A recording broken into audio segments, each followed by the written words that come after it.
Hey guys, Sneaky Snake here, Brothers in Arms, World of Warships, and today's video we're going to take a look into the next installment of our Tactics and Strategy series, and this episode features high-tier German destroyers, specifically tiers 8 through 10, with the Z-23, the Z-46, and the Z-52. In this replay, I'm divisioned up with my buddies Megadude and Elastic Spider. They're playing in the Taiho and the San Luis, the Tier 9 Japanese aircraft carrier and French heavy cruiser respectively, and we're playing some domination here on the map Warrior's Path. So, the high-tier German destroyers, what do you need to know about them in a nutshell? Well, I've already covered the Z-23 and the Z-46 in in-depth ship reviews. I will provide the links to those reviews in the description below.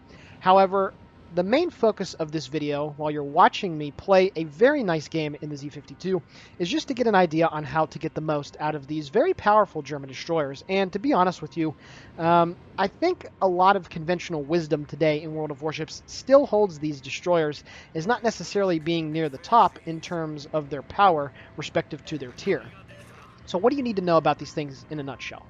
Well, they can be characterized by having three very good, very positive traits. One is their hydroacoustic. With the Z-23, you have a range of about 4.4 kilometers for ship detection. For the Z-46, it's about 4.6. And for the Z-52, you have 5.9. So what it means is that you are the best cap contesters, generally speaking, at your tier, bar none.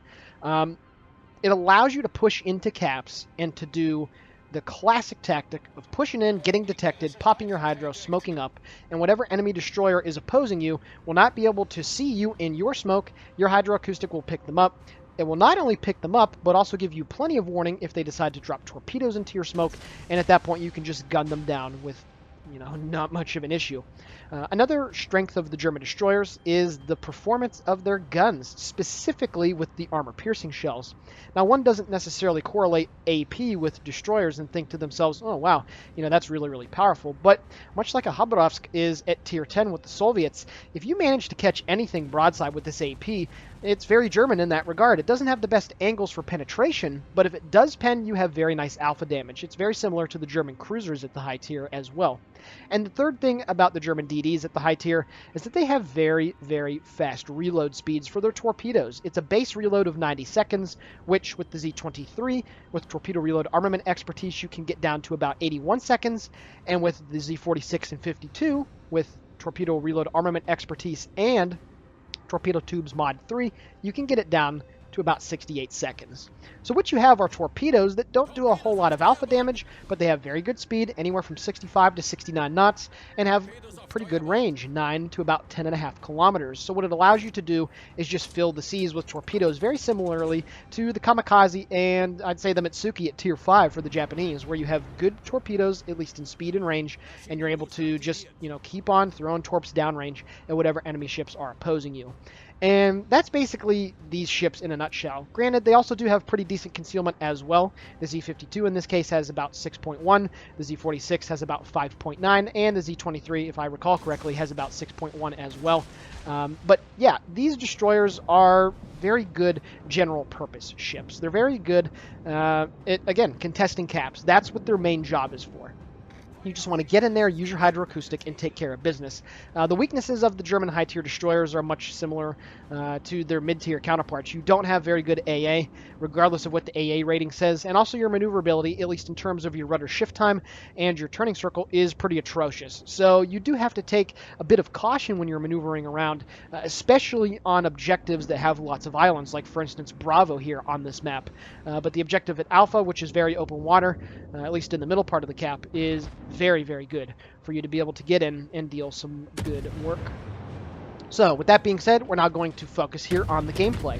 I managed to get the solo base cap at Objective Alpha. I then launched some torpedoes at the Ibuki, and it just so happens that the Conqueror unfortunately stumbled into those metal fish. So I was able to chunk him down pretty nicely, and as you saw right there, I only did about 35,000 points of damage to him, but nonetheless, obviously, because it's torpedo damage, he's not going to be able to repair very much of it back whatsoever. And I immediately let my buddy Megadude in his Taiho know, hey man, I was able to make him flood. You should definitely go after him. And you can see my buddy's torpedo planes are indeed on the way, as I also managed to light a fire on that guy's superstructure. Now you can see here, I'm now switching my focus here to the enemy Ibuki. I decided to pop my smoke screen, and I've had my hydroacoustic up now as well. So this is just what you need to be able to do consistently in your German DDs. Get yourself in a position just like this. I got my smoke up, I got my hydroacoustic up, so I'm going to have a very large warning for incoming enemy torpedoes. Obviously, the enemy ships aren't able to see me unless they get really, really close to me, and even with the upcoming smoke changes, the enemy ships are still going to have to get very, very close to your smoke screen to be able to detect you without the aid of something like hydroacoustic or radar. You can see that the Ibuki did have his hydro going for a few seconds there, but then he got taken care of by my friendly Conqueror. So at this point, it's 436 to 315. The enemy team has all 5 of their destroyers still intact. So I have to be very, very careful. When you get into heavy destroyer games, that's really where these high-tier German DDs really shine, simply because of their cap contesting abilities. But you do have to be careful, as with any destroyer. Getting into a 2-on-1 fight is not a good thing, and even a Gearing going up against 2 Shimikazes is going to have a very hard time due to their high explosive alpha damage. So you can see here, I am wanting to get inside of Objective Bravo, but there is an enemy Chapayev there. He is shooting at my friendly Yagumo, who manages to get his torpedoes off just as he kicks the bucket. Hopefully those torpedoes are going to be able to take this guy out, because that Chapayev is going to be a very large problem, of course, because he has 11.7 kilometer radar. Natural enemies, I'd say, of the Z-52 and high-tier German DDs in general are definitely Soviet cruisers. They're very difficult to deal with. American cruisers, of course, because they have radar, and obviously that's pretty much a given for all destroyers, short of the Soviet ones that really do stay at range and they don't get in really close, like a Udaloy or a Khabarovsk. And honestly, the British battleships are also big threats to deal with in German DDs, because their high explosive shells have so much penetration that if they catch you broadside or angled, they're going to do a ludicrous amount of damage. One really quick thing I forgot to mention is that German DDs are very susceptible to AP damage. So with that being said, British battleships and their HE shells are able to do some unbelievable things to you. So you should always pay attention to where they are at, as they are rather stealthy indeed. So at this point, I'm looking to see what I can do next. Obviously, there's enemy ships on Objective Bravo. There's the North Carolina. There's also a couple enemy destroyers over there as well. There's a Kutuzov as well. Sorry for saying that so much. So at this point, I'm biding my time. I don't want to go rushing in there right now. I have to wait 8 more seconds for my smoke to come back, but I still have to wait 1 minute and 28 seconds left for my hydroacoustic, and that's something that takes a lot of skill to be able to manage. These German destroyers obviously have smoke screens that last only for 89 seconds, whereas your hydroacoustic lasts for over 2 minutes. So if you're not able to cycle them effectively, then you're going to run into some very awkward situations where you'll have hydroacoustic running, but no way to conceal yourself, or possibly worse, a way to conceal yourself, but you get no advanced warning of enemy destroyers, ships that are closing the distance to you, or enemy torpedoes. So it's a lose-lose situation if you go into a fight without one of your consumables ready to go. Now you can see right here, I actually did panic quite a bit, and I decided to drop my second smoke screen of the contest, and I still have to wait 46 seconds for my hydroacoustic, so I'm very exposed in this situation. If an enemy destroyer is close by, I would be absolutely launching my torpedoes into this smoke screen. And although you'd think to yourself, well, why bother? Because the German DD probably has hydroacoustic up and running, you'd be surprised how many kills that I've had just dropping torps into smoke screens that hold German destroyers. So you might as well do it anyway. I decided to pull back out of my smoke screen just to take a peek around the corner to see if any of the enemy ships are over there that have potentially rounded it. But unfortunately for me, that is not the case. But I already have 30 seconds left on my torpedo reload. And if you've noticed throughout the course of this replay, the torpedo reload is very, very nice. Once again, 68 seconds. So at this point, as my hydroacoustic comes back, I decide to make another mistake, and I'm charging into the B cap without the ability to smoke myself up. Now I know that I just got done saying that this is a bad idea, but you can see that we're kind of in a large predicament. The enemy team has all 3 caps, so unfortunately for me, they're forcing my hand to make what should be a bad play. I am detected by the Shimikaze, or excuse me, the Yagumo, but I was able to close the distance enough to him to where now he is unable to get out of my hydroacoustics range. Again, 5.9 kilometers with the Z-52. You can see he turns away, and the armor-piercing shells doing 3,400 damage. He drops his torpedoes. I catch sight of them the moment they come out of his tubes. And right there was a very good example of the hydroacoustic usage, albeit I didn't have my smoke. But again, the enemy team is forcing my hand right now, so I had to make this very risky and bold play. But I also did feel a little bit comfortable considering that I have 3 ships behind me that are offering support. So at this point, I'm trying to go for my second solo cap of the game here. There's only 25 seconds left until we cap it. I'm going to creep around the corner as the Kutuzov deploys his smoke. And once again, I'm going to drop my fish down to the channel towards that guy. And again, these things don't do much damage, but it's really nice to be able to drop them at a very fast rate. And again, it will confuse some people. It will catch them off guard. And that's something that you definitely have to capitalize on. Now, you can see that, well, there's a Grozvoy way up to the north that was chasing after my buddy Megadude. And there's also quite a few enemy destroyers that were last spotted over at Objective Alpha. So, at this point, I still feel a little bit scared, a little bit unsure of what to do at this situation. But I realize as I'm about ready to capture Objective Bravo that we really do need to take out this Kutuzov. So I've been marking him as a target. You can see that one of my torpedoes is going to slam home into the rear of his ship, doing about 13,000 points of damage. And right here, you're going to get a nice idea of the armor-piercing performance. You can see the shells that have been hitting that guy as I do pop my next smoke screen with 32 seconds left still on my hydroacoustic. That the AP on the broadside of that Kutuzov was actually doing quite a bit of damage to him.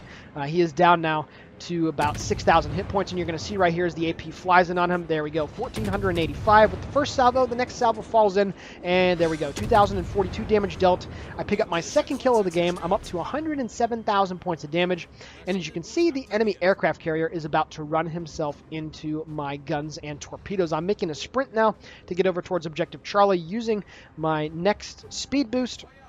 And also, I'm a little upset because that Conqueror really should be shooting at the North Carolina. He did have to burn his damage control, so I understand that the carrier is easy damage, but at this situation, the enemy team still has 2 caps. They are still going to be winning this game here shortly, and with 8 minutes and 32 seconds left in the game, I didn't feel like to me that it was the right play for that Conqueror to make. So, yeah, in chat, I leave a little message, but you can understand my frustration. You can also see the enemy Fletcher, Gearing, and Shimmy are all over there north of Objective Alpha trying to harass the Baltimore and Megadude. So at this point, the enemy destroyers were honestly making a very strange deployment. I don't know why the Shimikaze would want to get close to the Baltimore in the first place, but hey, to each their own. And now I'm getting on the cap to try and get my third objective of the battle. It's 610 to 628. You can see that the enemy Essex comes around the corner. He's only 8.3 kilometers away from me. I load the armor-piercing shot, and you're going to see here the very nice damage that you're going to be able to do. Again, to anything broadside, these AP rounds are very, very nice. 3,600 on the first one, 2,900 on the second one. I'm also trying to stay angled from that enemy North Carolina as I pick up the Confederate with 734 left in the game. I should be able to kill this guy within the next 2 salvos. Some shells from the North Carolina do come in on me, but luckily for me, RNG was nice. I managed to take care of my third ship of the game, that Tier 9 American aircraft carrier, and I switch my focus here to the enemy North Carolina with the high explosive as he is bow onto me. I also slowed down plenty in time to be able to dodge the Essex torpedo attack. Yeah, I don't know. Those were very, very far away from me. Unfortunately, though, the Gearing managed to get himself a couple of kills, so now the scores are back in the enemy team's favor. However, I do manage to pick up my third solo cap of the game. But the enemy team is getting ready to move in on Objective Bravo, so we are still not out of the woods yet. And even though it is 6 versus 3, there's still going to be quite a bit more that needs to be done before we can secure victory in this one. I am keeping myself hidden behind the island here. Obviously, I am detected by aircraft, but I don't want to give that North Carolina a shot at me. But then I potatoed quite a bit, and luckily for me, his salvo was just a bit short. I moved back behind or out in front of the island way too fast, and I mistimed that. So that was a nice error right there for me, and unfortunately, he was not able to make me pay for it. You can see here I continue to spam the high explosive. I do manage to light a fire on this guy, and as he goes broadside, I now load the AP once again. He spotted my torpedoes, and that was the intention, to get him to turn, go full broadside. I pick up the high caliber. The next salvo goes in, and there we go, 2,300 damage. I pick up my 4th kill of the game on that Tier 8 American battleship, up to 135,000 points of damage. And in a 6 versus 2, the enemy team once again gets on Objective Bravo. So my work here is not done. I have exhausted all of my smokes, and I only have 2 hydroacoustics left, and it appears 1 speed boost. So I now have to, again, make my way back towards Objective Bravo. My team made a very interesting play. They all decided to come in here and come help me out at Objective Charlie, which is nice, but they kind of saw that I had things under control, so I was kind of confused why they all decided to come down this narrow channel, but alas, it's, you know, it's random players, man. That's what happens. It's 7:48 to 6:34, making my way back towards Bravo. I did pop my hydroacoustic again to get it up, and I also popped my last speed boost as well. So I want to be able to get into this cap with the hydroacoustic already going to give myself as much of a warning as possible. And hopefully I'll be able to run down the Fletcher and the gearing, which are left. I am faster than both of those American destroyers. So with my speed boost active and the speed flags, I'm able to crack over 40 knots. So I will be able to run them down. And of course, because this thing has 2 turrets at the front with 4 of the 6 guns as well, you're going to be able to bring quite a bit of your firepower to bear forward. Unfortunately, the enemy gearing manages to take care of the friendly Benson, his 3rd kill in about 3 minutes. So certainly that guy is going to be quite a threat to deal with. Unfortunately, one of the guys that did die from him was Mega Dude in the carrier, so we are without the benefit of air support, which is very unfortunate, but alas, I still got my hydroacoustic active. It's still going to be up for 1 minute and 16 seconds, so I'm feeling pretty confident as I move back in on Objective Bravo with 55 seconds left until I'm able to cap it. However, Mega did provide one of his fighter aircraft to my right side, was over the island flying around, but unfortunately he ran out of fuel and crashed, so I'm continuing to move in on the objective. It's 7:48 to 7:27, and there we go. My hydroacoustic manages to pick up the Fletcher, and at this point, he is screwed. He is not going to be able to get away from me, and if he launches his torpedoes, I'm going to be able to pick them up relatively soon. I decided to launch my torpedoes, but I really didn't need to because as he angles away, my high explosive hits him for a very nice salvo, leaves him on 600 hit points. The next salvo goes in and leaves him on 189, and then the forward guns are able to finish that guy off, and I pick up Kraken Unleashed for my 5th kill of the game, up to about 140,000 points of damage, and we're only 14 seconds away from getting my 4th base capture. This one will be an assisted, but nonetheless, I have made my influence very apparent on all of the capture zones. And you can see in chat one of our teammates giving me a virtual thumbs up, which is always nice as I pick up the assisted base capture. So very nice stuff. And of course, I'm still hungry to get 1 more kill. 5 isn't enough. Definitely need to make it 6. And who knows, maybe I'll be able to get the capture on Objective Alpha as well. So what have you learned watching this replay? Well, I started out at A and made my way to all of the caps, and now I'm bounding back. And I can't stress this enough. Getting on caps is where you belong in German destroyers, and you can do so much with the hydro and smoke combination, the very fast reloading torpedoes, and the pretty decent performing guns. It's pretty great. And also, another thing I forgot to mention is the hit points. This thing has 23,800. The Z46 has about 23,000 with Survivability Expert, and even the Z23 is well north of 20,000 hit points. So you can get into a fight against a Benson or a Fletcher or a Gearing, and as long as the situation is favorable to you, you have the hit points to be able to outlast them. And all you need is a few good salvos of AP, and they are going to be very, very hurt. So, yeah, this is just why I've enjoyed German DDs so much. And they may not be my best destroyer from an experience standpoint or from a damage standpoint, but when it definitely comes to getting on caps and, you know, the average amount of capture points and defense points that I get per game, these destroyers are the cream of the crop for me. It's 9:04 to 7:57. I am moving in on Objective Alpha, and I will be getting on it here in a couple of seconds. My Shimikaze friend is also coming over to the objective as well to help me cap it out, which is a very nice thing. We'll be able to capture it in half the time. And there we go. He manages to get on the cap, and now it goes down to 31 seconds. I'm expecting the gearing to be off to my right side, but he was last detected there quite some time. I do get detected, and there we go. The gearing appears just off my bow at about 5.7 kilometers away. I do have the AP loaded. He is engaging me, and he also is running away, so he does have the inherent advantage, but you can see here the AP shells. There we go, doing about 3,000 points of damage, and that was only 4 shells that managed to hit that guy. You can see here he's trying to open up a little bit more, and once again I get plenty more penetrations on that guy. There we go, chunking him down. He's now below 6,000 hit points, and once again I get my hydroacoustic up, my last one of the game. Only 14 seconds left until we get the cap. He is continuing to run away from me, but my hydroacoustic, again, 5.9 kilometers, is going to keep this guy lit up for the whole time. We're at about equal amounts of hit points, so I do want to go around the corner and get this guy, but with only 45 seconds left in the game, it's probably not going to happen, and we managed to get the Objective Alpha yet again. I spotted his torpedoes in the distance, and then with that being said, the game ends here on Warrior's Path.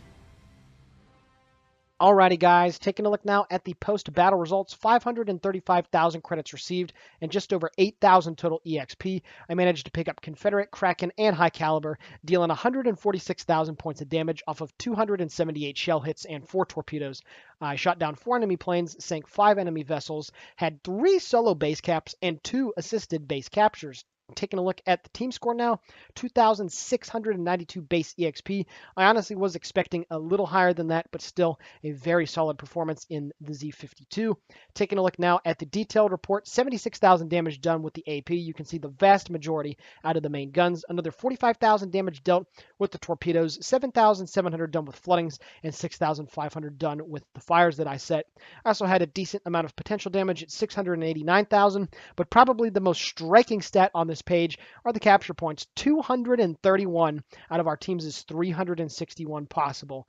And also, I managed to have a pretty decent tally in the defense, 22 out of 48. So right there, that just goes to show you, probably, at least in my opinion, the most pure example of high-tier German destroyer gameplay that I could find. Getting on the caps, taking care of business, killing enemy destroyers, being a menace and a nuisance to anything that tries to take your cap, and being able to do so with quite a wide variety of tools at your disposal.